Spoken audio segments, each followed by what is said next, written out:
के बाद ड्रामा करते सदन में तख्ती लेके लहराएंगे ये क्या मतलब? लोकतंत्र का मतलब क्या परिवार तंत्र है? जैसे परिवार चलेगा वैसे सदन चलेगा, जैसे पहले होता था वैसे नहीं होगा भदौरिया, आपके सांसद वैसे नहीं होगा।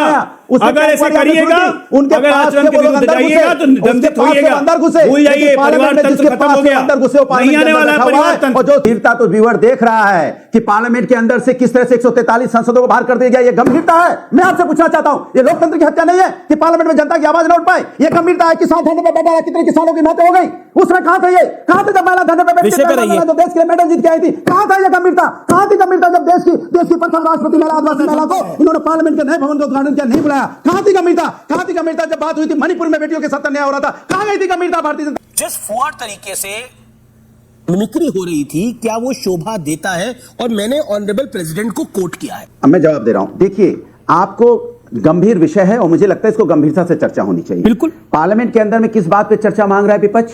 मांग रहा है सुरक्षा पे। सुरक्षा तो बहुत गंभीर मुद्दा है। जब पार्लियामेंट सुरक्षित नहीं होगी तो अमित देवगन हम आप क्या अनफेयर है डॉक्टर आलोक। अरे आप चुप कराइए इनको। बोलिए विषय नहीं पता है, ये कह रहे चर्चा मांग रहा है, चर्चा नहीं मांग रहा था, कह रहा था गृह मंत्री बयान दें। नहीं बिल्कुल आपकी बात सही है। एक सेकंड, आपकी आलोक बात सही है, लेकिन लेट हिम कंप्लीट। पोल खुल रही है, देश की जनता पोल खुल रही है, तो देश की जनता देख रही है कि उनके पेट में दर्द होकर बीच में चिल्लाना शुरू कर देते हैं। ये दर्द चिल्ला रहा है। लोकतंत्र जो आप लोकतंत्र को चलने नहीं देना चाहते, दर्द आपका बाहर निकल के आ रहा है। इसलिए चिल्ला रहे हैं कि हम सच बोलेंगे और सच जनता सुनेगी। आपकी परेशानी गंभीर मुद्दों पे आप गंभीर बहस नहीं करना चाहते, मैं समझ सकता हूं आपकी परेशानी। गंभीरता तो व्यूअर देख रहा है कि पार्लियामेंट के अंदर से किस तरह से 143 सांसदों को बाहर कर दिया गया, ये गंभीरता है। मैं आपसे पूछना चाहता हूं, ये लोकतंत्र की हत्या नहीं है कि पार्लियामेंट में जनता की आवाज न उठ पाए? ये गंभीरता है कि 7 धरने पर बैठा कितने किसानों की मौतें हो गई, उसमें कहां था? ये कहां था जब महिला धरने पर बैठ के जो देश के लिए मेडल जीत के आई थी? कहां था ये गंभीरता? कहां थी गंभीरता जब देश की प्रथम राष्ट्रपति महिला आदिवासी महिला को इन्होंने पार्लियामेंट के नए भवन का उद्घाटन किया, नहीं बुलाया? कहां थी गंभीरता? कहां थी गंभीरता जब बात हुई थी मणिपुर में बेटियों के साथ अन्याय हो रहा था? कहां गई थी गंभीरता भारतीय जनता पार्टी सरकार की? ये सरकार कभी क्या बोलती समझ में आता है? आपसे बता रहा हूं मीर जी, ये सिर्फ और सिर्फ मुद्दों से ध्यान भटकाने की बात करती है। बड़ा सवाल यह है कि आज पार्लियामेंट विपक्ष के बगैर खाली है। विपक्ष को जो जनता ने जिता के भेजा था जिन एमपीओ को, और पार्लियामेंट में उन्हें बाहर फेंक दिया गया पार्लियामेंट से। मतलब अगर मैं लोकसभा का सदस्य हूं, मैं अपनी लोकसभा की जनता की आवाज उठाऊंगा, राष्ट्र की आवाज उठाऊंगा, उनकी समस्या की आवाज उठाऊंगा, तो मुझे हटा दिया गया पार्लियामेंट से, बाहर फेंक दिया गया पार्लियामेंट से। ये क्या है मामी जी? मैं पूछना चाहता हूं। वो तो सांसद मिमिक्री कर रहे हैं और आपके नेता चर्चा करने से इंडिया अलायंस के नेता कह रहे हैं कि टीवी में मिमिक्री चलती है, तो इन सबसे मिमिक्री कराइए। इन्हें संसद में भेजने की आवश्यकता क्या है? अब मिमिक्री वो करे। अधीर बाबू ने बोला कि मिमिक्री चलती है, टीवी पे मिमिक्री चलती है, तो इन सबसे मिमिक्री कराइए, इन सबसे यूट्यूब पे मिमिक्री कराइए, जहां करानी है कराइए। मिमिक्री तो देश के लोकतंत्र की हो रही है, संविधान की हो रही है, पार्लियामेंट की हो रही है, जनता के भावनाओं की हो रही है। विपक्ष को पार्लियामेंट में बोलने नहीं दिया जा रहा है, पार्लियामेंट से बाहर निकाल दिया जा रहा है। ये क्या है? ये तो सबसे बड़ा मजाक है, सबसे बड़ी मिमिक्री हो रही है। भाई आप लोकतंत्र की मिमिक्री कर रहे हैं। भाई पार्लियामेंट की आत्मा होता है विपक्ष, और विपक्ष को पार्लियामेंट से बाहर कर दे रहे हैं। और खासकर जो व्यक्ति पार्लियामेंट में था भी नहीं, एक लोकतंत्र की मिमिक्री कैसे होती है? पार्लियामेंट से बाहर। ओ भाई साहब, मेरी बात सुनिए, मैं आपके बीच में नहीं बोला, कृपया मत बोलिए, मैं आपके बीच में नहीं बोला, मैंने आपके बीच में नहीं बोला, लोकतंत्र की मिमिक्री कैसे होती है? अरे सुन लीजिए भाई, मैं आपके बीच में बोला नहीं, इस तरह से बहस नहीं हो पाएगी। आपके बीच में शांत रहा। लोकतंत्र की मिमिक्री कैसे हो रही है? लोकतंत्र में आप लोकसभा में सांसद को पार्लियामेंट से बाहर निकाल दे रहे हैं, लोकतंत्र कर रहे हैं, संविधान का अपमान कर रहे हैं। हाँ तो जी राम भाई लोगों, जय श्री राम। कैसे आप लोग?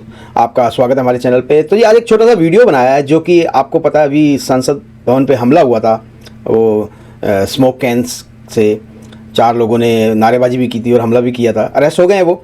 तो उसके आगे के जो मतलब कड़ियाँ जोड़ें तो 143 सांसद जो हैं, जो नेता हैं, उनको सस्पेंड कर दिया गया है विपक्ष के, और वो बाहर बैठ के धरना दे रहे थे और धरने में हमारे उपराष्ट्रपति जी की मिमिक्री कर रहे थे।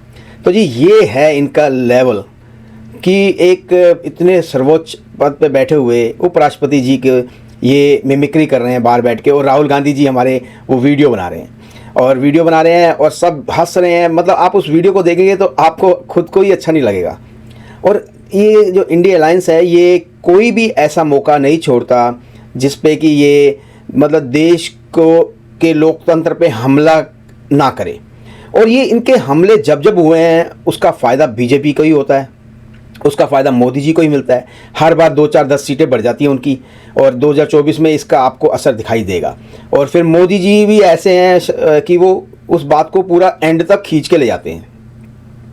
आइए चलिए देखते हैं वीडियो को और फिर बात करते हैं। आप बोलने नहीं देना चाहते आप ये हमारा विपक्ष देश की आवाज होता है, जनता की आवाज होता है। आपने 143 सांसदों को पार्लियामेंट से बाहर निकाल दिया, और पार्लियामेंट से बाहर निकालने के बाद आपने उनको भी निकाल दिया जो पार्लियामेंट में मौजूद नहीं थे। पार्लियामेंट में मौजूद थे उनको भी निकाला। वीडियो दिखाइए, आदरणीय डिम्पल यादव जी ने क्या वहां पे तोड़ा, कौन सा नियम तोड़ा? आदरणीय रामगोपाल यादव ने कौन सा नियम तोड़ा? दिखाइए वीडियो आपके पास है तो। आप कहानी बता के हमारे बीच में बोल के आप देखिए, अमित जी चुप कराइए, नहीं तो मैं भी नहीं बोलने दूंगा, फिर आप मेरी आवाज डाउन कर देंगे, क्योंकि आपको तो उन्हीं की सपोर्ट करना दिक्कत है। आप इसकी आवाज डाउन नहीं कर पाएंगे। एक सेकंड, अनुराग जवाब दीजिए। आप 19 दिसंबर तक के बोलिए अमित जी, आप सबसे बड़े, सुनिए, दिल पे हाथ रखिए, और न्यूज 18 के सबसे बड़े एंकर हैं। आप दिल पे हाथ रख के बोलिए, 143 सांसदों को निकालना ये क्या है? ये संविधान का अपमान नहीं है?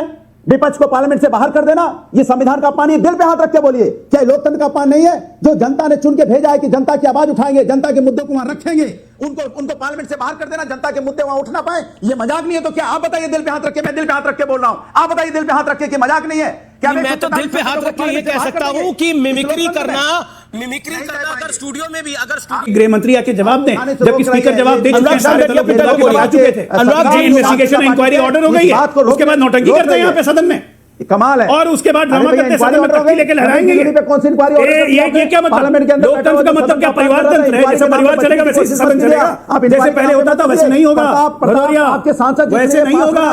अगर ऐसे करिएगा, अगर आचरण के विरुद्ध जाइएगा तो दंडित होइएगा, भूल जाइए, परिवार तंत्र खत्म हो गया, नहीं आने वाला है परिवार तंत्र। हाँ, तो ये वीडियो तो हो गया यहाँ पे ख़त्म। मोदी मर जा, चाय वाला, चौकीदार चोर है, मोदी तेरी कब्र खुदेगी, और अब ये सब करते करते इंडिया अलायंस अपनी कुछ सीटें अपने आप मोदी जी को दिए जा रहा है। और ये मोदी जी को, बीजेपी को 2024 में फ़ायदा मिलेगा। अभी 3 स्टेट इन्होंने जीती हैं, ये इनकी यही हरकतों की वजह से है। और आप अगर इमेजिन करें कि अगर कोई इंडिया अलायंस में से कोई आपका प्रधानमंत्री बन जाए, तो मुझे तो ये बात बिल्कुल भी हजम नहीं हो सकती, क्योंकि उनके जितने भी नेता हैं, चाहे बड़े हैं छोटे हैं, उनका कैरियर, राजनीतिक कैरियर कैसा भी रहा हो, लेकिन मुझे लगता नहीं उनमें क्षमता है कि वो किसी देश को इस तरह से संभाल सकेंगे। और वैसे भी कोई और चारा भी नहीं है जी। अगले कम से कम 25-30 साल तो हमें बीजेपी को देने ही पड़ेंगे, 30, 40, 50 साल जो भी हैं देश की तरक्की के लिए। और जैसा कि मतलब आप देख ही रहे हैं कि अगर आप राहुल गांधी जी को बनाना चाहते हैं तो अलग बात है। उम्मीद करता हूँ वीडियो आपको पसंद आया होगा। प्लीज़ चैनल को सब्सक्राइब करें, वीडियो को लाइक करें, शेयर करें। मैं आपको मिलता हूँ अगले वीडियो में, तब तक के लिए जय श्री राम, हर हर महादेव, जय हिंद।